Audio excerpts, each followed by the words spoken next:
Hey, All right, fellas. welcome to another episode of Geek-men and the Masters of the Thunder Nerds. I'm Dustin.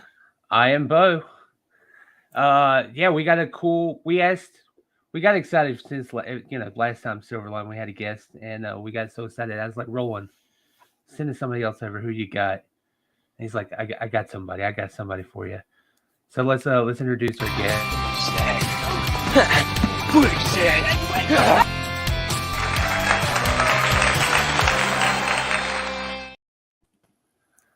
Oh, there. Hey, one Mr. Jeremy Kahn. He's the colorist at Silverline and other places as well. He's working all over the place. Yes. God! I know.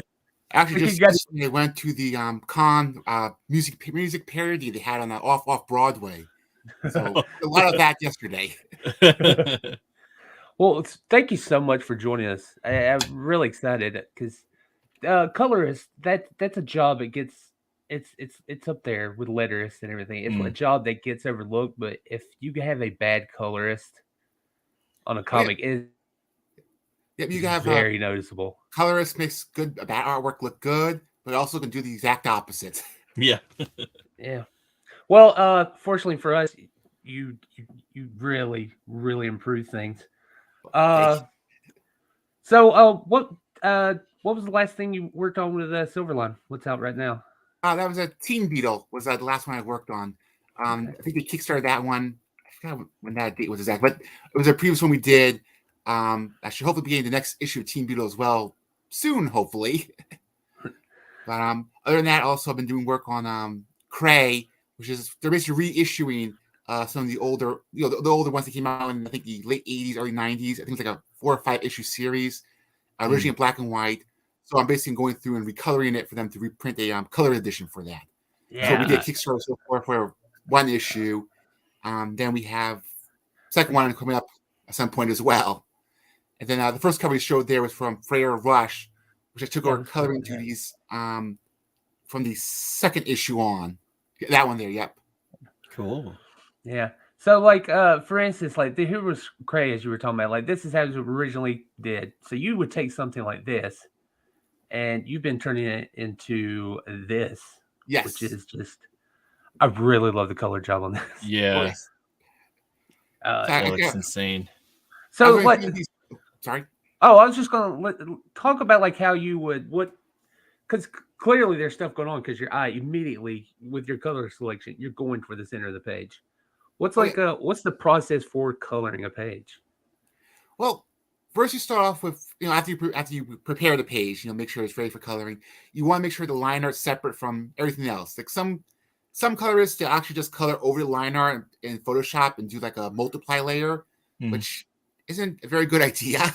No, you want to separate the line art so you get the pure blacks with that. So you want to go in the channels, separate line art. When you get that separated, you can then color it, and then you do something called flatting. Flatting is actually the most boring, tedious part of the whole process. And that's when you're basically putting the basic blocking out the page. It actually it doesn't have to be the true colors or anything. Just something you can figure out. Okay, well this character's here. That's why when you're done with it, you go in and just select, fill everything. The best way to explain it is you have a page like this one here of the cover. So I would color Cray one color, I color the bodies another, and each body would be a different color. So when I go in, I can just select it and automatically adjust to the color I need. Then once all the flatting is done, you then go in and start doing the rendering, all the lighting and shadow. Yeah. The next part, after that is like if you want color holds, also doing some special effects as well. I'm not sure if this one has it, but there's another one I did where I actually took some stock images like from the Hubble's telescope with a starry sky and so forth. And I used that as the background for like a night space scene. Oh, that's really clever. Nice. So actually, I've been a lot of fun with those recently. I think the Team Beetle stuff I did recently, I actually had a bunch of these like sort of like a Zipatone comic panel for a background I got from these stock images sites I was subscribed to. So I got a really nice effect with that. There's a lot of different things you can play around with. For right now, I'm also doing one for American mythologies of Night of the Living Dead. So all the scenes take place at night. And the way the thing is drawn is you're in the woods, but the artist only drew like the trees in the foreground. The back is just like a blank sky. Oh, So what I decided to do was I took some stock photos of a forest at night. I put that in the background, so you basically get the nice, like dark forest behind everything. That's nice to see. Yeah, yeah, because in your job description, you don't necessarily just handle color. You do, you finesse. You do little tweaks here and Oh there yeah, to really bring out the artwork. yeah. yeah. Like for this one here for the Cray stuff, since they're older pages, Roland didn't have like the original artwork for a lot of it, so some of it was just like scans and so forth. So the result, a lot of it actually had to be cleaned up because you'd have like artifacts when it was scanned, or just it was not clean in some areas. So you got to go in and start to remove little speckles from here and there. It does take like a little effort to get the pages ready. There's also been fun ones where I've been coloring these pages, and I noticed an artist forgot to put something in there, or like a page I did recently, the Night of the Living Dead one. There's a scene where there's a sheriff in the background shooting a zombie with a gun. However, if you look at the in his hands, there's no gun. He's basically just holding an invisible like rifle. You still see the shot, the effect of the shot. You see the zombie reacting to it, but there's no actual gun in his hands. Man. Oh, wow. So I could see, you see how people under a crunch, those type of things do happen. It's Oh, just yeah, like, yeah. whoops, I forgot to draw the gun. I mean, it's understandable. Like it's just make sure you try to catch those. So thankfully, stuff like that, I can either request the artist to send me a revised page. I can just drop the line art in, or if for a rush for time, there was this one I was doing for my own self-publishing comic. I'm self-publishing myself. I have this main character who has a tail, and every now and then the artist would forget to draw that tail in. So I basically, instead of going back to artists every time I saw it, I would just go to a different page, basically copy and paste the tail whenever I needed it. Oh, nice. Yeah. Well, I think another indication of a good colorist is like when you compare this and this, like the artist is still there. Yeah. Right. I remember like early 2000s, especially like they would go so heavily Oh yes. trying to blend everything together that all the line work was just lost. So it's almost like they were put on the back burner. Yeah, there's this colorist I know who did a lot of work on like in the '90s on like the Looney Tunes, Scooby Doo, all the DC kid stuff, and he was one of the first people at DC who really was getting into and doing all of the digital artwork. But apparently, from I understood from how you explained it, the publisher basically put this not a mandate, but sort of said like we want to make sure people know we're doing digital. We want to make sure that they wanted to make sure people knew that hey, we're moving to the future. So they actually insisted on using gradients and stuff because of that, because they had it, because they had the technology. Yeah. So they basically were saying, well, we need to use every tool that's available, every option, whether it worked or not. That's why you got a lot of those gradients, a lot of those oversaturation stuff. So it's just them saying, we have it, we might as well use it all. Yeah, it's like movies in the 90s. It's like, oh, we got CG now. Let's use it and replace everything. And it's like, oh, that does not hold up. Right. I want to go through some of the other ones. Oh, this is like, let's talk about this one. Because this is a different color job. And I also like the way that you, with the line art, focus the subjects, but everything else as, the line works less. Yeah, that was a fun one because I did a lot of color holds in the background for the trees and the plant life. Yeah. So that was a fun one to just, because sometimes I'm not sure if this one had it, but there was another one I was doing where it was a character on a black backdrop, but I wanted the character to stand out more, so I actually had to trace around all the characters, just get them separate from the black. And sometimes that's not, very vague on where the outlines are as a result, because everything bleeds into the the black borders. So same like this here, where you had the grass. I think it was the tree. Yeah, I think the tree. It wasn't clear where the leaves and the trunk of the tree, met, where the separation was. So you're gonna have to, figure it out and say, logically how this normally would look. Also, another fun one about this cover is, so this is actually, I don't think this was one that was printed because I sent it in. After a while, I got an email back saying, "Hey, we forgot we needed to put a beard on the guy there, and the woman needed to have glasses. So here's new artwork. Can you somehow get that to work?" Problem is, the original file I had was lost. The hard drive crashed, and I couldn't recover it. All Oh, I had geez. was like a small like JPEG of the cover. So in theory, I would have to recolor the entire thing all over again. So do not do that. I actually found one of these AI programs that could upscale artwork. So I actually took that small JPEG, upscaled it, took the line art, put it on top, did a little fixing to make sure it looked nice again, and then I went ahead and colored the new pieces, the beard and the glasses. And they didn't know any. They couldn't tell the difference. Oh man, Nice. that's good. When AI is a tool as opposed to Oh yes. replace a thing. That's great. Man, yeah, I don't even know what I would do if I had like you spend that much. Like typically, how much time does it take to like this page? How much time? How many How man much? hours you got in this? I usually break it down for like I guess an hour or two to flat it, depending on how complex it is. A cover like this won't take that long to flat, really, at least not as long as the actual page. A lot of the issues just the rendering at this point and the color holds. Like sometimes the color holds actually take longer than everything else. But I'd say for this one maybe 3 to 4 hours. I would think it was. Okay. Wow. I think Yeah, at least an hour, between an hour or two was the rendering. Then like around an hour probably was the flatting. Oh yeah, yeah. I didn't even factor in all the rendering and stuff. So just like imagine having to do that all over again. I can't imagine the panic Yes. of like, yeah, you got to do that again. Oh, jeez. I could not. I don't do that so well. I took a couple examples off your page where you had taken artwork and colored it just as like a demo. Yes. And This one got me a job at American Mythology on their kid titles because this one showed I could do licensed stuff, and so they said, "Oh, I like that sample you did. Would you want to do some Rocky and Bullwinkle comics for us?" Sure. what a dream, man. Yes. Yeah, because when I first went on your page, I thought these were legit. Like I thought these were print, and like you would pull it, and because it's so authentic, like the coloring, you're showing your skill because it's not colored the same way as this one or this one. Like you're following the aesthetic of the world, and I completely bought it. It's great. I took a couple more like that as well because I really liked them. But I enjoy doing these for fun a lot because a lot of times I go to conventions, I'll buy original artwork from the artists just so I can practice with that. This one here, though, this was fun because I have this. It's like a binder, and it's from actually Hanna-Barbera's studios, from the vault. And what it was is it's a comic proof of the of a Huckleberry Hound comic book from the UK. So it's all the black and white, the proof they do for the printing. Mm-hmm. So I like collecting that type of stuff and have it on hand.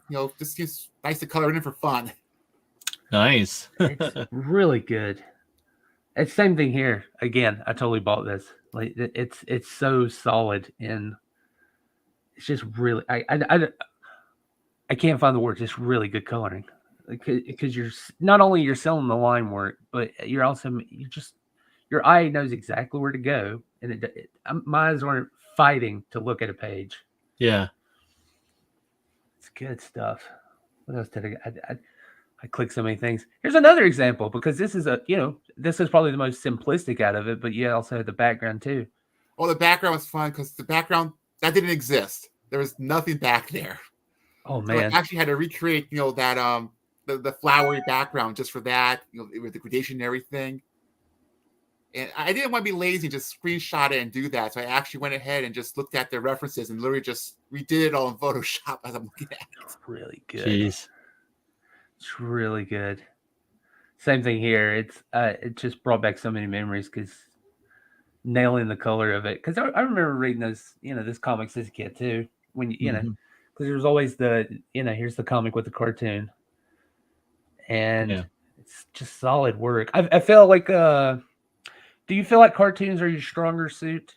Yes, that's because in general I prefer doing all ages stuff. In general, I have been doing a lot more mature stuff too. Like I said, I just did some Night of the Living Dead. Before that, I did Zorro. Yes, it's all the Zorro. Yeah, jealous you got to work on the Zorro. Kind of cartoon work. But you definitely had this. Oh yeah, pull this up. Completely forgot. Amazing color job.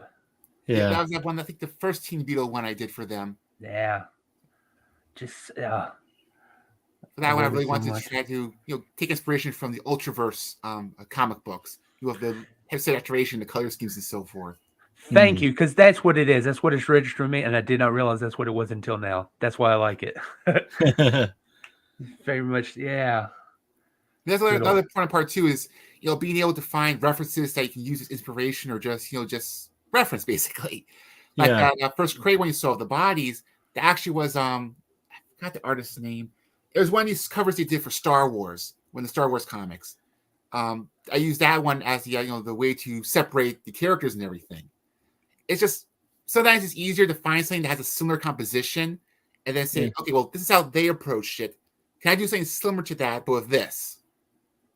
Gotcha. Well, yeah. It's here's some more samples. I was stuck on your cartoon samples. I love the aesthetic. And this is where I was wanting to come into because I saw this on your Twitter, and I Oh was like, yes. no wonder he's good. And plus, hearing you talk now, of course you have references Oh for all yeah. this stuff. I'm This is a collection. I'm a big collector of style guides and press kits. So I have Yes. tons of style guides for from all kinds of series and such. So Nice. much good stuff, Dan. Especially just like the old classic cartoons and Oh, yeah.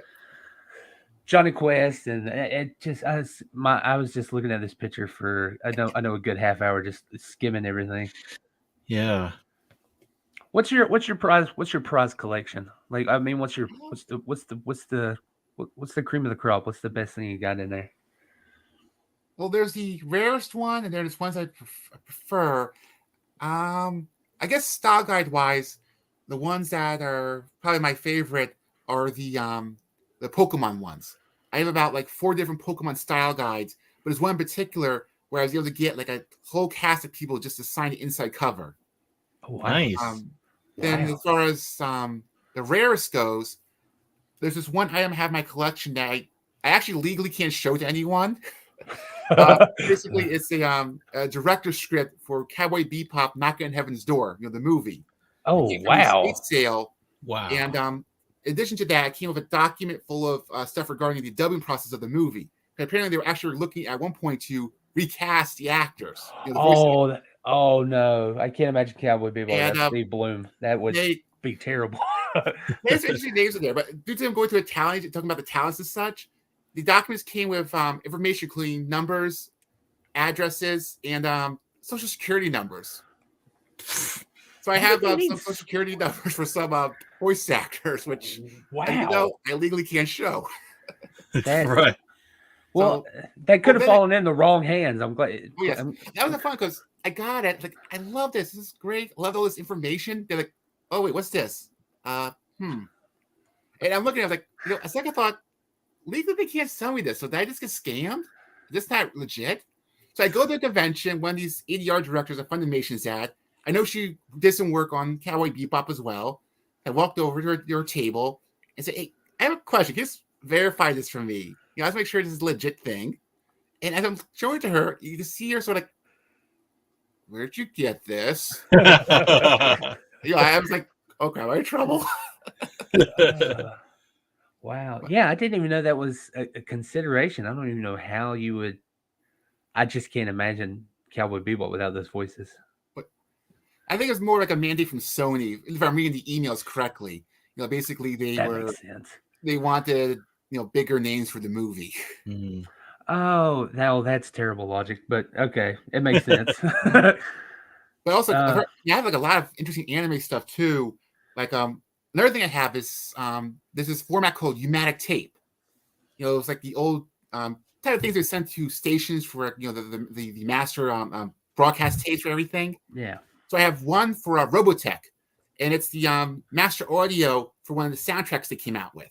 Wow. Now I have no way to play it. I don't know anyone who can play it, but I have it. It's rare. I love it, and I even got it signed by what's his name again? The guy who voiced Lupin.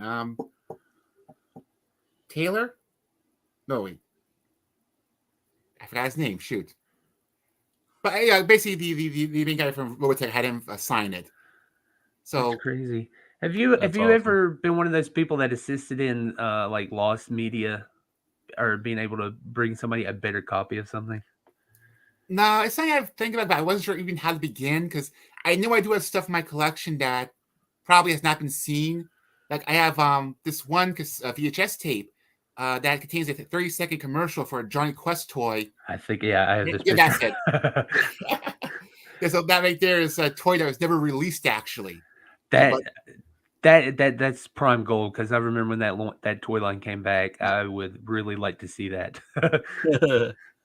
I believe Zach, one of our other hosts, was big in collecting Johnny Quest back in the 90s, because they did that whole revival thing. That was a great cartoon. Actually, do I have it near me at the moment? Where did I put it? Oh, yeah, there it is. 1 second. Lost commercials, lost toys. Yeah. Give me 1 second, I'll grab it. So, yeah, the problem with that toy line was those toys didn't last, because they, you know how clear plastic, just it doesn't last as long. Are translucent. A lot of those figures used that because there was like a cyber world versions of them. Every single one of mine broke. They were so brittle. This here is a press kit from the 90s when we were launching that Pacific, when we were launching Johnny Quest. Yeah. So what it comes with is a digital watch. There's a spy pen inside the cassette tape here. Oh, wrong side. This side. Yeah. Spy pen there. In addition, you have all the fun press stuff, including the sealed tape for the screener. Man. Oh man. And just recently, actually, here, can I get that out? Yeah. I actually got this from another collector. It's the edition sheet they had when they're. Yeah. It's the edition sheet for Jade that had the voice actor read when they were auditioning for the role. Oh, wow. Wow. That's some cool, man. Roland sent the right guy. This is great. I love those press kits, man. There's so many I would love to get my hands on, but that's a great one. I'm not sure you got a picture of it, but I also have this really amazing Lupin press kit. Oh, really? I think I shared that on my media platforms at one point. Man. So, yeah. What I think I was into my slides. We can go back to, is that it? There we go. What was the thing that you knew you wanted to do art? What was it that inspired you to be like, I want to draw, I want to color, I want to do all this? Well, originally I was looking at the drawing aspect. It takes me too long to draw something. Then when I was going to college, I started enjoying more of the digital side of things, the coloring and so forth. I mean, First, I do love. The main thing though is I love writing. So writing was the first thing that got me into storytelling, which led to the drawing. Then the drawing led me to the I like doing digitally. Then digitally led me to doing coloring's real fun. Let me stick to that.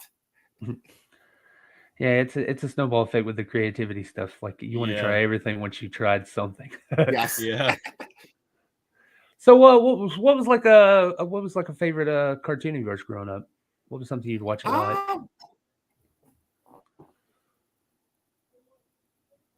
I know it's hard to just pick one. Yeah, that's the problem. I want to go with the Darkwing Duck. I want to go with the Sonic. I want to, there's a whole bunch I could just list off. Great titles. Darkwing Duck. Yeah, that's amazing. Yeah. Actually, I actually just got a hold of a couple months ago a Darkwing Duck style guide, which was my dream because I always wanted one of those. It was neat. This style guide was actually used by Boom Studios for their comic line. So a guy from a collector who basically got a hold of one of the artists and he got it from them. And I saw they had it, so I kind of traded them for the style guide. Oh, nice. Those style guides. I gotta ask. My holy grail of one. Do you have a copy of the Batman animated series style guide? Not the one you're thinking of. I think I know what you're talking about, but I don't have that one. I do have one for Adventures. I have one for Justice League Unlimited. Anything from the Timbers. Unlimited. So, yeah. All I have is the New Adventures, which is Still, I like that one. That has some. Yeah, that one has some great notes in it. Yeah, but first case WB goes for the superhero stuff. I do have a number of style guides, but most of the bigger stuff for WB is the press kits. I have these really giant press kits that covers the entire broadcast season, and I have it for 92 to 94, 94 to 95. I think it's 97, 98, and then 2001, 2002. I think there's just 2 years I'm missing. Wow. But as a result, I got the first year Batman and Superman first aired in the WB, including the Batman Beyond. Unfortunately, I don't have that one. What was it called? Before they named it Batman Beyond, Batman in the Future. I don't have the style guide for that one, though. I did see someone who did have it. I'm jealous of them. Well, I think all of us are jealous of you. So I let it. I think it explains a lot. Like you have all this reference material to work from. It's just got to seep in the brain through osmosis. Yeah. Well, yeah. You're just surrounded by it. What happened was when I was doing when I first doing a lot of the kids stuff, like Pink Panther, Rockabilly, and so forth, they would send me digital style guides, just digital versions, and I really like looking at those, and it got me interested in wanting to find the physical ones too. And I sort of, and also what's fun about this is it's technically related to the coloring work. I do use it for reference regularly, so tax credit, business deduction. Right. Listen to this genius. That's. I mean, brilliant. I've taken some interesting off of tax deductions, which I do use for reference and so forth. Like that, for example, going back to that My Little Pony page that you saw. I before coloring it, I bought the first season of my DVD. Since I used that to color that page, then I used that page to get a job. Technically, that DVD set was used for business purposes. Right. So I took off the first season of My Little Pony on DVD for business deduction. Lord, are you running? You should be running. You should be the chief financial officer of Silverline. Get everybody all these tax breaks. Oh, I mean, man. you have to at least give a good explanation of how it relates. That's but if you can somehow relate it, then you might as well. Right. No, to me, it's not even fudging it. That's legit. That sounds like right. Yeah. You're not even kind of like, I don't know. No, it sounds good to me. I mean, the problem is there's some stuff I get just for fun, which I know I'm not getting for reference, but it's related. It's like, I could technically, make it work, but I don't know, I was pushing it. So, what was like the first big job that you got where you're like, okay, this is going to be what I do from here on out? Well, I'll mention it. I'm not going to support the publisher because they kind of screwed me over a bit. Fair enough. It was working on some biography comics. Basically, it was Vincent Price was one, and who are the other ones? It basically like some biography type comics. I think that might be enough for some people to guess which company I'm talking about, but well, we won't say. But I think the first one was Nancy Reagan, actually. Nancy Reagan. Then after that, I did some work for Viper. So that one never got released. That was supposed to be into a mobile game, which never came out. From there, what was after that? I know American Mythology. I started a little after that one, and I think there's a couple. I did a couple other smaller projects. I did one for this indie film. They wanted a comic to tie into that. Then there was this person who is like a comic artist / graphic designer who's out in we're in the Midwest again. Wherever Benjamin Franklin's home is. I keep forgetting that one. But he was doing a horror anthology for his local county. So I basically did the colors for that anthology for him. Okay. Nice. We needed the Steam Patriot guys on here to tell us where Ben Franklin's house is. I don't know. Well, it's fun. It's City of Independence. I know that it was fun because I did a comic. I was fond of social media. When the City of Independence was having a lot of their promotion for, I think it was like one of the city's anniversaries. So I started interacting, so I promote myself too. And somehow I wound up being like I forgot what the number was. When we post, a certain number of person to post, like 100th person to post. I won free tickets to an event there. I was like, I don't live anywhere near there. I was trying to promote myself. Oh well. What did you end up doing with the tickets? Did you just? I gave it to the artist who I know who lived in that area. It's like you just send it to him. Oh, that's very nice. Yeah. Well, you just mentioned that like your coloring can sometimes lead outside of comics and do other projects, related in the field? What's been an interesting job, if any, that you've had coloring outside that's not comics? Um, well, other stuff I do as well is book design. Like I do freelance right now. I'm actually working on a comic book cover for someone. Or this one it's just a single image and I have time, I'm illustrating it myself. Okay. So when I do that, I actually do color in those as well. Like a couple of months ago, I did a children's book for someone where I was doing the illustrations for the interiors, and then I would color that in. So I do Nice. other types of non-comic but still book type projects for people sometimes. Do you find the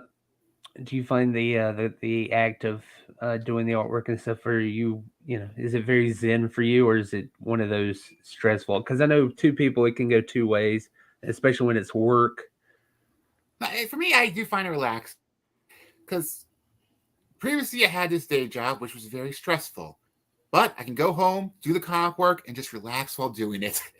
Yeah. Put in some, I don't know, put in Netflix, whatever, in the background, just color and just zone out while doing it, basically. But that's a good thing about flatting. Even though flatting is very tedious and repetitive, the fact it's repetitive means you don't have to pay as much attention while doing it. I Right. get you. Yeah. Little bonus there. I not to working on some of the stuff we done for the channel. I'm not comparing what I do, what you do, by any means. But yeah, it is. You kind of like zone out, and you can just watch anything while you're doing it. Yeah. That's cool. Well, what do you say you're working on? Night of the Living Dead? Yes. Is that for that's American still Mythology, it's Night of the Living Dead. It's called Reverence, I think the series is called. It's a 4-issue miniseries. If you look it up, it's called Night of the Living Dead. Yeah, Revence. Revenance. okay? So I'm doing the 4th issue for them now for that one. For that one, I'm doing Nice. the interiors only. Then they did mention there might be another Night of the Living Dead series after this one's done as well. Have you had like a lot of fun? Did you ever think that you'd be working on, say, Night of the Living Dead or Zorro when you got into this? It's something I wanted to do. I didn't know if I would make it to that point, but It's good. The Zorro thing, that's what gets me. I'm a huge Zorro fan, and just I wish I would need to talk Roland into getting the rights for me just so I can write a Zorro comic for him. I think right now, Source Point. What's the company called again? The one that did the Felix one that did shoot, I know which company has the rights now because I was talking to an editor there. Oh, actually, I should not mention the company by name now that I think of it. Yeah, I just remember the ink work has not dried, so don't mention we're looking into this. Okay.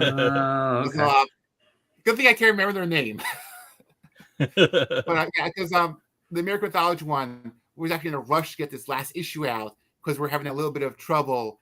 Well, we need to get done soon before we lose everything. Gotcha. Yeah. But yeah, that's situations where I have to do a whole comic within like less than a month. Like Wow. Last year I had to do is that the Zorro one last year actually? I think that'd be the Zorro one. I had this convention coming up. It was one where I'm rolling, Silverline, we're having a convention in Florida. And so a week before the convention starts, I get an email saying, hey, I need you to do this comic for me. We need it done like ASAP. Well, I told you I'm going to the convention in a week. Like what we because they want to try to keep the colors consistent between issues. He doesn't like changing them out. Right. So it got to the point where, okay, look, I can hire, because this thing called, there's actually a position, someone you can hire called a flatter who will flat the pages for you so you don't have to worry about that part. So I told him, look, I'll hire a flatter. I'll have them do the pages while I'm at the convention. When I get back, I'll then do the rendering. That work for you? Yes. Great. Now give me my paycheck for my last job so I can pay the flatter. Oh man. So when those jobs come up, is it you can take something you love and it's like, can you do that thing that you love that normally takes you a month? Can you do that in 3-4 days? What is the approach? Type of job. It really depends on the type of job, how much work is involved. Because I have had to do very time crunch stuff before. Like the best one I could think of is I was doing this 4-issue connected cover, and they wanted, they gave me, they never told me ahead of time it's gonna be a connected cover. So I get the first, and they only give me the first cover to work with. So I color the first cover in, and then they say, okay, here's the second one. Like, wait, is this a connected cover? Yes. God damn it. I don't want to recolor the whole thing. I try to do at least some fixes so at least they can go together well. Yeah. Okay, good enough. Starting the second one. I start the second one. I say, okay, you're almost done with this? Yes, great. We have another project we need to do. It takes higher priority. Do that one. What about the covers? Come back to it. Okay.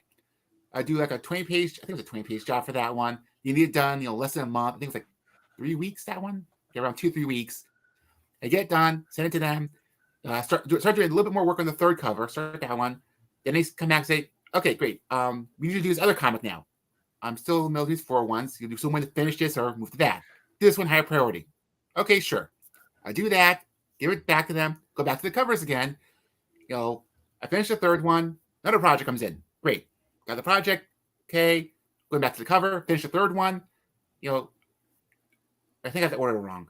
Oh, yeah, I did the third one. I finished the third one. Then the comic project came in. Yes. Sorry about that. So I got the third cover done. Then the comic project came in. I do that. And then they say, where's the fourth cover? You told me to. Oh, right. I did tell you to hold off on that. Well, can you get it done by the end of this weekend? At this point, I think man. I'd love a week to get that done in. I don't. Yeah, I love that you tried to correct yourself. It didn't sound any less stressful either way. It was wow. Thank you for that one. It was a horror comic. So the cover has like very blood flying everywhere. So okay, looking at this, majority of cover just blood splatters. There are people underneath. This is what I'll do. I hired a flatter. I told the flatter, just do the blood. That's all I need you to do. I'll handle everything else. So I had them do the blood splatters. I go in, do all the people underneath it. They give me the blood back. I then put it on top of the people, basically merge the 2 documents, and then go back in and fix up the blood as need be. That's like the only way I could get it done. I had to do like 2 parts. See, I can tell you're very strategic in your work. Like, if I had that same job, I would have just gotten an ulcer and died. I don't know. I wouldn't be able to think on my feet like that. That's good. I mean, the editor for that one, he's a good person to work for. He can be a little forgetful at times, but he is a good person to work for. So that's why I'm willing to put up with some stuff like that. Yeah. Well, what projects? Anything other than the Night of the Living Dead that you're working on at the moment? Not at the moment. Like I said, I do have my own self-published comic, which I think I did the second issue. I finished the second issue at the end of last year. Supposed to be a holiday edition, so I got time for that. So I'm hoping to get the printed stuff out soon. The digital ones is available. So for that one, though, I actually have a publisher who's helping me put out physical books for it. They're called United Comics, and it's run by a guy called T.C. Ford, who was an editor back during Charlton Comics, actually. Oh wow! So this is him basically coming back into publishing with a new line of comic books. Oh, okay. So it was nice because he used my comic specifically to help launch his kids line for his publishing. Nice. Well, I got that. I was just gonna ask. I like to ask. Every now and then, I like to ask people, what's the dream job? Just to put it out there, what would you like to tackle? Like, what property would you just love to work on? Sonic the Hedgehog. Okay, if you do, you're solid. Then I can tell you now, you can do it. I wish I really want to work on that. So, I went to Savannah College of Art and Design, for college, for the art college. The main reason I went there was that the main artist for Sonic went there, Tracy Yardley. I saw in a blog post saying how much he enjoyed his time there. He sounded like a fun time. I'll go there too. Then, when I'm doing my comic book, my self-published one, which is this, the cover was drawn by Tracy Yardley. And the editor is Ian Flynn, the writer on Sonic. Nice. That's so cool. So that's how much I really want to do. I'm trying to get as much. And also, another fun one, another connection. I forgot how many years ago it was, like 3-4 years ago. the main colorist on Sonic, Benjamin. I'm going to pronounce his name wrong. I'm sorry about this, Benjamin. But Benjamin. Let's say Benjamin. He was giving private. He had a fundraiser to get new equipment, and one of the tiers was private one-on-one coloring lessons. So I actually did get coloring lessons from the main colorist on Sonic too. Wow. Nice. Yeah, we got to get you. I still We got to get get you in there. coloring Sonic, but Just those it was sample fun 'cause, pages. like, I was going to. I've tried. just I gonna- mean, yeah. the thing is, when there was at Archie, I actually did connect with some of the editors there. Archie lost it. IDW got it. I actually was connected to one of the IDW editors. He left IDW. This was before all this recent junk happened. Yeah. So, okay, now I have no connection again. So it's just, I never got into the color sample, color test part, unfortunately. And it's annoying because like all the editors actually do like the work I'm showing them. I think the editor from IDW at one point just said like, "Well, yeah, enjoy it. Just unfortunately we don't have anything we really need any coloring work done for currently." Yeah. Well, that I think it's just one of those. It's not your time right now. I think that's one of those things. Like it will fall in your lap, and you will be 1,000% prepared for it when it happens. Right. Yes. I mean, I am happy still. Like I said, I got to work on Brocky and Bullwinkle, Casper, a lot of those fun properties too. You got a lot of property. Where can we find all your information? Yeah, I have a website. It's called jcon.org. Let me say it this way. There we go. So that's there. I sent through the chat. Is that right? Yeah. Yeah. Oh, I just picked that up. Yeah, we can turn that into a nice little banner. Professionals here. Yeah, it is Kahn, Kahn, not Khan. That's the Star Trek Kahn. I think we should. Yeah, So there we go. And then I do have like you saw. I do have a Twitter account which I use sometimes, but I use it more just for fun mostly. Yeah. Yeah, that's where I found all those great Instagram, pictures. which I don't use at all. Yes. I don't know if I try to start a YouTube thing, but I just never get. I keep losing interest in it, I guess. I did try one where I was trying to do a coloring sessions on there. That became too much because the problem is with the coloring stuff, to do samples, even the videos, I need artwork to color. And it gets to the point where either I'm working on my project or I'm working on the artwork, but then I need the artwork to come from somewhere. And if you're using someone else's artwork, you kind of need either their permission or, it gets a little iffy sometimes with that. So I don't like, especially if doing a live stream with their artwork, I don't want to do it without their permission in the live streams. Right. Yeah. Well, I don't. Hopefully, people see they want to give you art to color. I know I would. You're just phenomenal job. Again, it's your balance, and you keep everybody else's work alive with it. So you got my vote. I also do some other fun stuff too with the coloring, which one thing I did was I took one of the covers you showed, the gray one, and actually created 3D red and blue glasses posters with those. So I do stuff other than I do stuff other than the coloring for the comics too. Relation to that question earlier, I do create little projects. Another fun one, like right now I'm taking one of these other ones I did, making like little puzzles to sell at conventions. That was a fun one because which was the guy again? Was it Eastman? One of the Turtles people. They went to the comic store near me, and apparently they went to the dollar store beforehand, bought these little template puzzles, and they would actually just draw the turtles, on the puzzles and sell it to the kids. It sounded like a great idea to do for coloring too. So that is a good idea. That is. I was going to say on your site you actually have that example, and that's one of those things I forgot to save it. I wanted to show everybody, but all that stuff is on your site.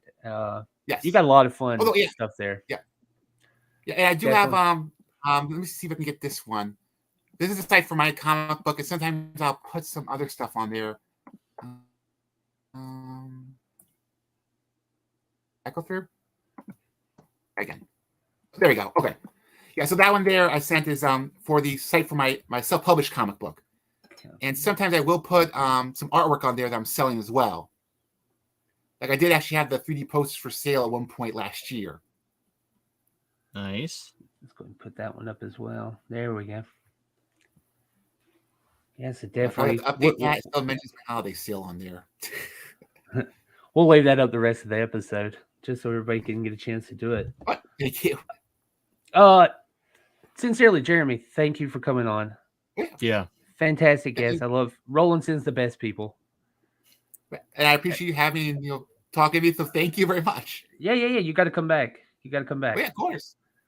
I hope you have a great rest of your week. Yes, sorry. You too. Thank you so much, Jeremy. Yeah, thank you. Have a great day. You too. What a great guest. Yeah. I love it.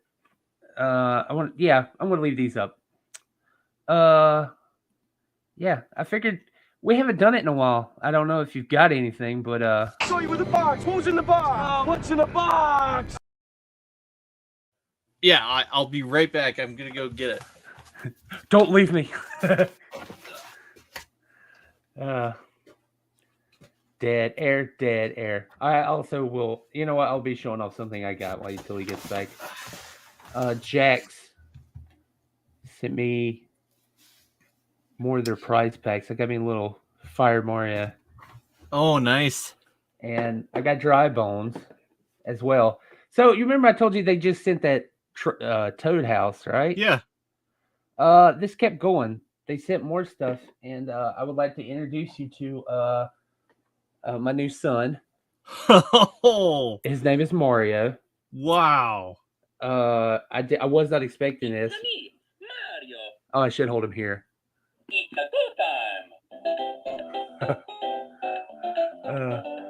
I spent like a good half hour just messing with this thing the other day. I love him so. So thank you to Jack Specific for my prize pack. Right. And I promise I will take care of my new baby boy. What have you got? I got. Dun, dun, dun, dun. My heart. I wasn't expecting that. Yeah. Thank you. Yeah, so the this, book we're all in. I was really happy about getting this. I'm really happy about reading through it again because it's been a minute since I've read it. So I'm just super glad that everybody was cool with me doing that, and that oh yeah, I went in, and plus it's really neat to read in chronological order.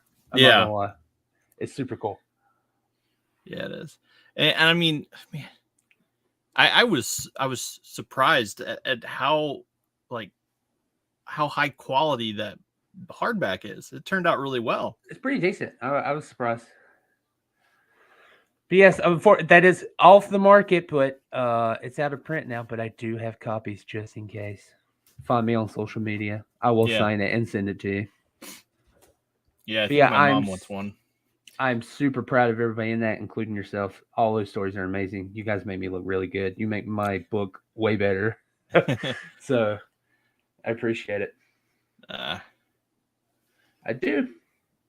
Oh, and I also got like I went to the Galaxy Candies, and to invite the owner on the show. Yeah. We'll have him on next week. But I got like a ton of comics, but I've been in the middle of reading.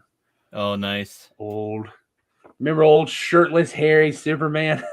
Heck yeah, man. From the 90s. That was my favorite Superman. This is my Superman with a mullet and everything. Yeah. It's great. This is great. Yeah, great issue, by the way. Yeah, and I mean, that's the whole reason I liked Henry Cavill. It's like, because he took his shirt off and he was hairy and had the mullet even, and it's just like, yeah. I will give it to him. He did fight for that, and he specifically said, look at the comics. Yeah. I'm not shaving my chest. Right. I'll give him points for that. I really will. Yeah, heck yeah. Goodness. What else that comes up so often. He says he gets into conflicts about that kind of stuff all the time. Like, he'll be like, hey, well, have you read the comics? Have you read this stuff? Have you I mean, look. He is well, he's not even a closeted nerd. He's a nerd. Yeah. He likes, maybe they'll correct me if I'm wrong. Are they not giving him like higher privileges on the Warhammer show? I do not know. I just know that it's going to happen. I feel like they should probably just make him an executive producer and just let him use his knowledge on set. No kidding. So that there's no conflicts like that. I think that's what it comes down to is like someone needs to just be like, okay, I'm going to turn the reins over to you and let you handle it, because it's if it's a property he cares about, like Warhammer or Superman or any of his other roles like Witcher, they shouldn't be fighting him on that kind of stuff. Well, that's the problem. Like when you sign on a job like that, you are under the assumption that it's going to be the thing that you think it is, right? And you don't know who the directors and the writers and the other actors are going to be, and you still you got to deal with it sometimes. And I know that Witcher is not what I was expecting. So, yeah, I'm not ready for this season, and I don't think I'll watch it in the future without him. So I couldn't get past that first season. I was like, there's barely any Witchering. He's barely in the show. Yeah. So I still liked it enough because I was like, all right, well, I'll hang on, watch it. But I think we should talk about the news I saw for Yellowstone fans. I'm sorry, I did see the news. Yeah. At least they are breaking it off. They're not trying to continue the show without Kevin Costner. Right. Yeah. Like they're just kind of doing a soft end, soft start. Yeah. That mentally that would help me in case the next stuff isn't. I don't watch Yellowstone. I do want to watch it, but yeah, it's fantastic. It's a fantastic show that I can't imagine it working without Kevin Costner ever. I mean, they've given 2 spinoffs of it already that didn't have Kevin Costner in it, but I like them well enough. The 1628 or 1826 or something like that, and then there was 1923, and oh yeah, the Harrison Ford movie. Yeah, Harrison Ford and Helen Mirren were in that, and they were both great. And the first one had Tim McGraw, Faith Hill, and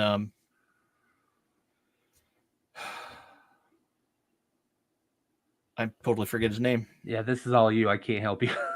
Yeah, I don't know any. Marble Man. Why can't I not think of his name? You thinking of Sam Elliott? Yeah, Sam Elliott. Sam Elliott was in that one. Okay. So that was in the first series that they did a spinoff of, and it's like that was all good, but it's like it's still tied to Yellowstone. It's like if you like Yellowstone, you'll like these other shows, but your heart is still invested in Yellowstone, and that's why you put up with those other shows. And that's why you like those other shows. Yeah. For me, anyway. And no, I just understand that logic. There's a couple of things like, yeah, this is good enough because it's related to the thing, but it's still not that thing. Yeah, exactly. Yeah, it's like because Kevin Costner is the whole reason I enjoy that show. Well, Kevin Costner and his daughter Beth in the show are top notch. I mean, they are the main characters of that show for me. It just reminds me of just by the looks of it and just what clips I've seen. It's almost like Dallas, but like hardcore mafioso. Even more so because I remember that show was like very drama with the family and just from what I've seen, I'm not a Dallas fan by any means. I'm just saying I mean, I barely remember it. I just remember people talking about it. Oh, who shot JR?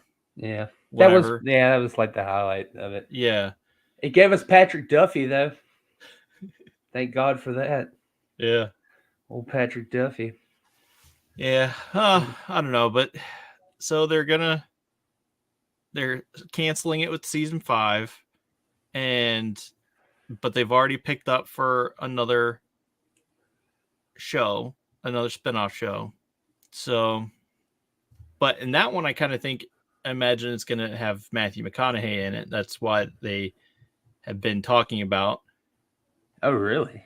Yeah, I mean, I think that show is the show that they're spinning off of. That they're going to have Matthew McConaughey in. I think that's the one that is the one that Matthew McConaughey has been talking about being think cast in. That pushes it over. I really need to get on watching all this stuff then. We just finished True Crimes a few nights ago. Oh, yeah? I'm sorry, True Detective. That Oh, first yeah. season. It's fucking dark. So dark.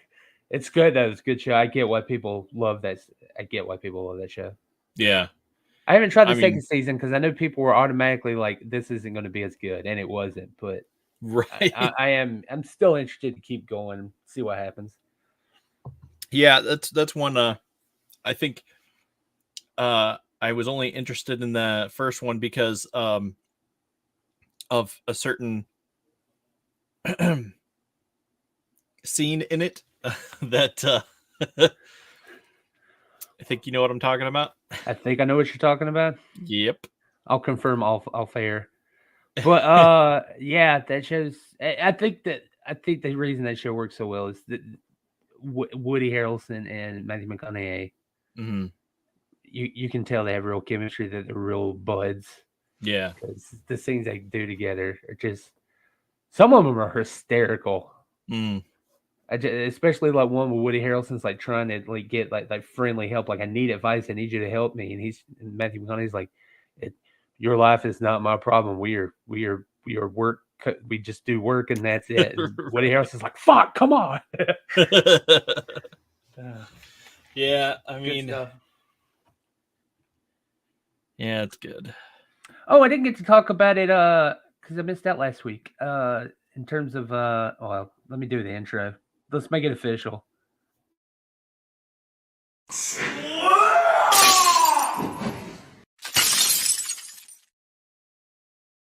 Gives me an excuse to use that button.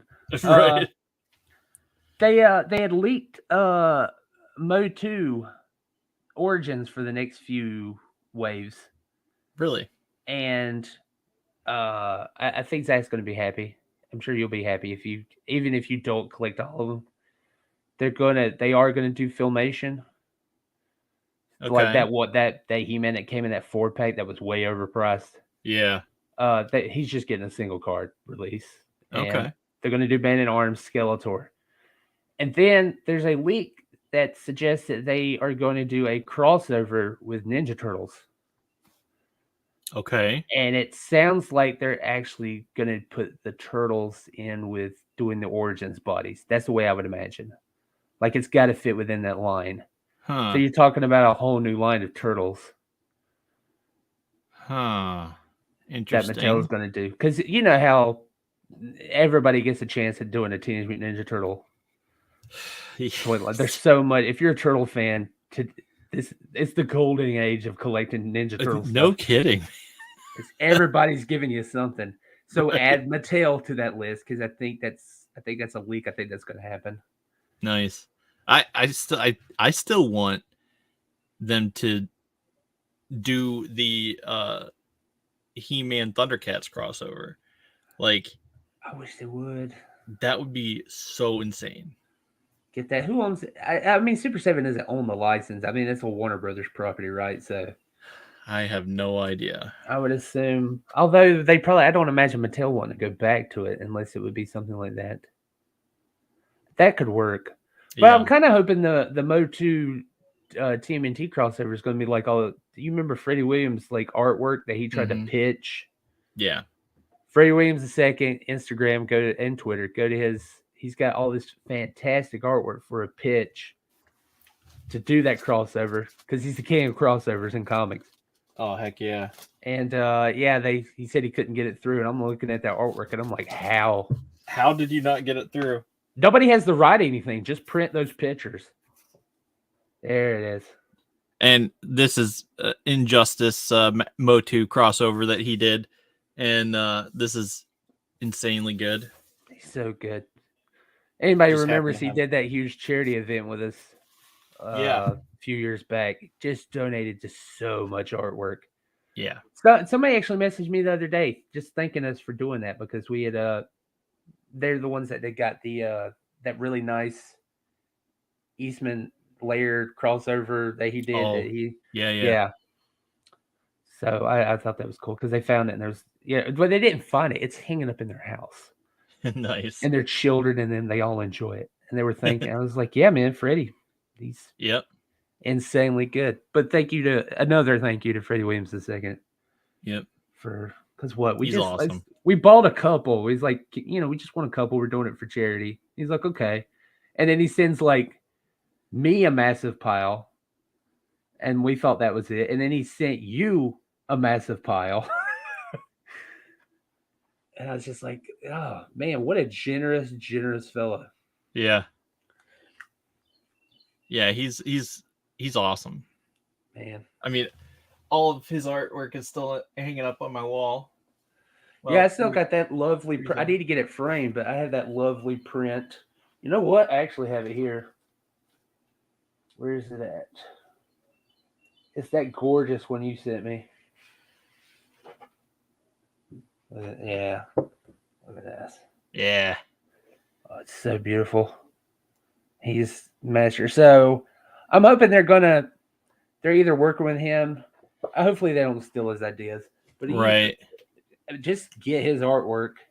Because Seriously. I want to see like the He-Man Leo and the Ram Man Michelangelo and all that. I want to see that. Yeah. That's so cool. Yeah, I would love that. I'm excited. Geez. Is there anything else? I know this is kind of No? Yeah. No, I think I'm good. okay. Well, I don't think I have anything else to talk about. I'm going to play us a Manscaped ad, and we'll go out on that. But I'll play it. I'll play it after the credits. All right.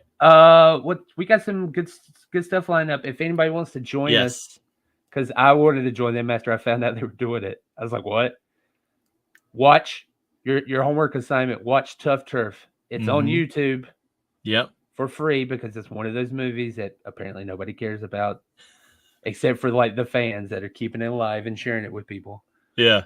Watch that because we're gonna do like a movie night and talk about it. Yeah. It's gonna be fun. Yeah, we're gonna talk about it and then we usually hand out another homework assignment to do and we'll come back to that. But yeah, so it was that last week. It was Tough Turf or Cop Rock, and I think I tried to get through Top Rock, but I'm just gonna stick with Tough Turf. Tough Turf is great. It's not even if you don't like it, just the amount of cheese and 80s-ness that is in that movie. Like, there's no way anybody could get it wrong when that movie was made. You could look 5 minutes, one frame of that movie. You're like, yeah, that's an 80s movie. Yeah. I mean, that's just how it is. It's like, I don't know. It's just like golden. Yeah. Oh, and we got like a really cool guest you booked. Oh, help me out. What's his name? I'm blanking. It's C Marshall. Yeah, thank you. Handle on Instagram. But yeah, so I'm really looking forward to that. He's a manufacturer of just costumes and props and stuff like that. So you'll see, if you go to his Instagram page, you'll see all of the things he's done. Like, he's got a Jawa outfit, he's got multiple Mandos, Boba Fett, the Death Watch, etc. So it's just, I know you said so like cool. You got him. You was like, I booked this guy, and I'm like, I'm gonna go to his Instagram, and I'm like, you got this guy, right? It was like, wow. Yeah, hopefully I'm Zach super will get excited in on for that. it. Yeah, just all the Zach needs to get in, and for sure, because he has a 3D printer, and he makes some good stuff. MountainTownToys.co. Yeah. Follow him there. Yeah, I think that's it. But we got a lot of good stuff, and there's like other people we either haven't quite nailed down the scheduling, or because we know for sure they're coming, we just got to get them on. But a lot of cool guests coming. Yep. And of course, who knows what's going to happen in the pop culture realm that we'll end up talking about. Batman. Yeah. I'm sorry, Flash is fixing to come out. I'm sure some of us are going to end up talking about that. Yeah. Yeah. Can I say real quick, just to prove the effectiveness of that movie? Me and Renee we went to it. She did one, all the news with Ezra Miller, all the things. She's like, I don't think I can do it. Then she saw that trailer before Guardians, and she's like, Right. I want to see it, and I'm kind of torn. Yeah, I saw someone tied to the movie said, "Yeah, you'll forget all about Ezra Miller's crimes after seeing this movie," and I'm just like, "What the heck?" Everybody is back in. There's everybody that has got to see an advanced copy of it. They're like, this is like the best DC movie they've done in years. Right. And It's even just James Gunn, mind-boggling. he's like, yeah, you got to separate the artist from the art, and that movie's good. And Yeah. yeah. So I'm looking forward to it. Guardians of the Galaxy, quick review. It's fucking amazing. Everybody knows. Go see it. Oh, you saw it? Yeah, it's great. Nice. Oh yeah. Well, yeah. Duh. You just said you saw it. Yeah, I haven't seen that yet, but yeah, that looks good. James Gunn, he brought it hard. He knew he was going out. He made it. He did the rarity of making a successful trilogy. Yeah. I've heard that. A lot of people say that it's the best trilogy. It's solid, man. It is, and it exists on its own. It's 1000% go see it. You definitely want to go see it in theaters, especially the fight sequences. The stuff with Adam Warlock. Yeah. After watching that, I'm like, holy crap, he's going to do really good on Superman. Because I've never seen Superman fights. Dang it, doesn't look the password. You're still there. Okay. They didn't want you to panic. You're still on. Okay. I thought there was like a national emergency. There you go. I thought for sure it was... No, you were still on. It was crazy. Blank. So that's good. But yes, fight sequences. He knows how to do flying and popping in and out of fights and going back to flying and stuff, and shots that last more than like a couple of frames of flying and everything. I'm like, oh yeah, I'm really excited to see what he does with Superman now. So. Oh yeah. James Gunn, you mean? Yeah. Yeah. I heard some casting rumors on that, but nothing's locked in yet. Yeah, they said, I think last I heard they're going to try and have everything done by January. And luckily he got his version of the script in before the writer's strike, so they can actually do pre-production and stuff. And hopefully the writer's strike will be over by January. Surely they'll figure out that they need to give writers more money. Yeah. I mean, just give them what they ask. I saw a thing that Kevin Smith on Fat Man Beyond, he had a little breakdown and stuff, and it's like they look at all the companies like worldwide, and then they're just asking for like a percentage of this, like just a tiny little tick. That's all it would. That's all it would require. Is it happening? Incoming. A challenger approaches. I don't know. Maybe he's not on camera. Let's try him. Hello? Yo. What's up? It was happening. Sorry. What, did you hear us talking? You had to come in? What happened? I clicked on the YouTube video and I saw you guys streaming, and I figured I'd jump in for a second before. Well, good. I had to go. I have nothing to contribute, but well, remove. Per usual. Yeah. I see the status quo hasn't changed. If anybody's wondering where he was, are you going to be able to join us on Thursday? Probably not. It'll be hard. Right. It'll be hard. It'll be real hard. Well, I'll still keep my fingers crossed. I keep hope. Because what time are you guys starting? I forget. Was it 9:00? Professionalism. No, 8:00. 8 o'clock. 8 o'clock. I get them confused myself. I know. Oh man. Yeah. Because I know I'm 2 hours behind you guys. Yeah. Yeah. Well, you're on his time technically because he's out in California. So Oh. So he just said, "Hey, does I think it's 5 their time and 8 our time." He said, "Would this time work for you?" And I'm like, "Yeah, that's great." Well, it's also that there's the time delay that's gonna, kind of hurt things, and also the fact that he has Tears of the Kingdom, the new Zelda game. That's not helping. You can put that down for a minute. The only reason I'm here is because it's my wife's turn. Exactly, man. I don't know if I would have been here because if I had a Switch. It's Zelda weekend, man. Yeah, it's Zelda and it's the last Diablo 4 beta as well. So so John's gone. John's yes, never going to come in here this weekend. Yeah. I was like, man, you're not going to get any. This is a bad timing. What have you done? There was massive call outs from work this Friday. Everybody's like, there's another pandemic. I was like, yeah, it's called Tears of the Kingdom. He said he was going to come in, but you know what?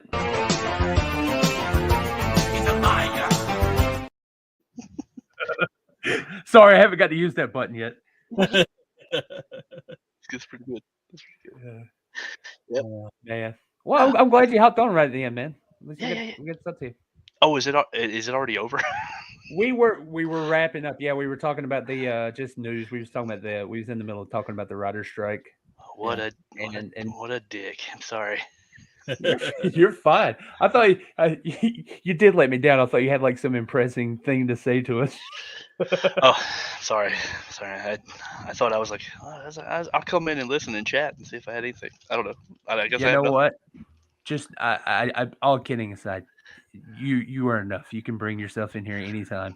Oh yeah, man. I like that sensual movement there you got there on the camera on the microphone there. You whispered into my ear. It was nice.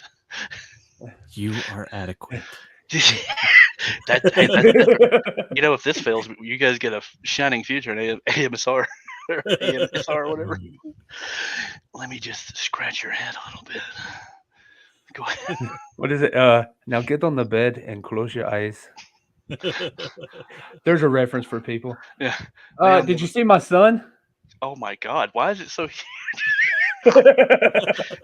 For a second there, I thought you were pulling up the little Mario. And my brain was like, "Wait a minute." Nice. It's so big. Where'd you get that? So, you remember at that contest I won? I thought I'd gotten all the prizes. I guess not. They ended up sending this little Mario, and I got a Dry Bones that I love. Jesus. But then I was like, "Holy shit! Does that mean I did win Big Mario?" And the next day, he's like, "There he is, my baby boy." It turns out that every other contestant just failed to answer the email, so they're like, "You know what? Fuck it, send him everything." I guess whatever it is, Jax. Thank you, because this is. Uh-oh. Oh no. Uh-oh. Did I mess it up? Was he running fine before I showed up? He was fine for the most part. Turn this. So now we know the maximum capacity is 3. This toy's fucking great. Okay. Sorry. No, it's great. I love it, man. Well, yeah. So did you already cover all the news, huh? What news do you have to contribute? No, I was just listening. There was something. You can catch the end there. Because I think we I don't know if you heard what the Motu's doing. They're going to release that. Uh-oh. On another note, how do you like this avatar? Is that the cream of the crop or what? Oh yeah. Oh yeah. Oh yeah. Oh, you're not in here. You know what? I had a thing ready. I just got a bunch. I got all the windows open, and because I don't know what's going on with Colorado, but we've had a moth infestation. Oh, jeez. It's just moths everywhere. Mothman prophecies. And every once in a while, I hear my wife scream because one flies in her face or something, and and I've got my son giggling because every time I see one, I'm like, he just loves lamb. He just loves lamb. Yeah. So, but yeah, that's all I got. So it's a fucking mess right now. So Yeah. But other than that, yeah. I'm trying to think. Anything new? Nope. Ain't got nothing. Did you get anything? No. Oh yeah. No, the only thing I've got. Well, I got some of those new head sculpts in. I got a bunch of those. Nice. Those Tansanat art Vegeta heads that I ordered. Oh yeah, yeah. They just all started showing up. So now I'm just drowning in Vegetas.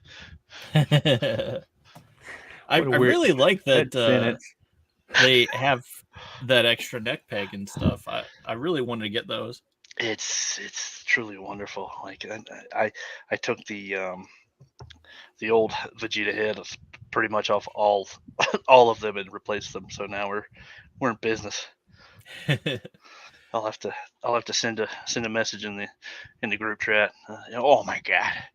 But hey, I won't hold you guys up. I didn't know the show was over. Yeah, we're wrapping That's up. okay. I'm glad we got to spend a few minutes with you, dude. Yeah, for sure.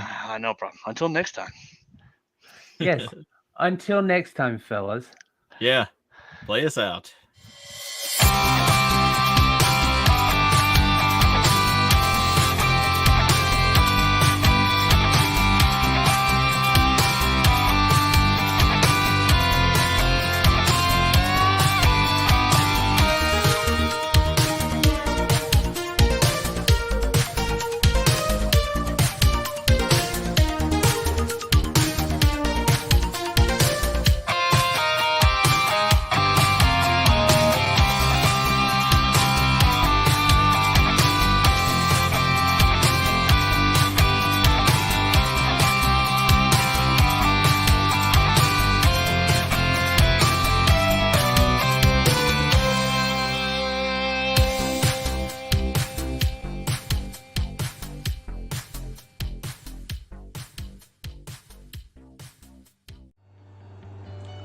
Thank you to our sponsor, Manscaped.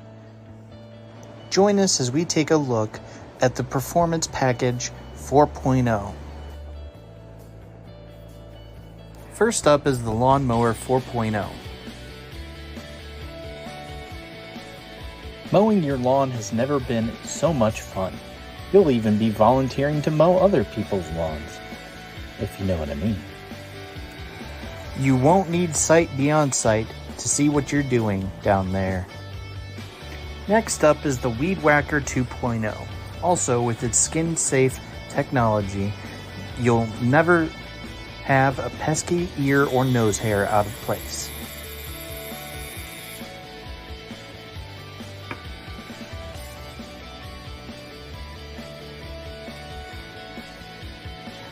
Why not try out the Crop Reviver? It will leave your orbs of power silky smooth.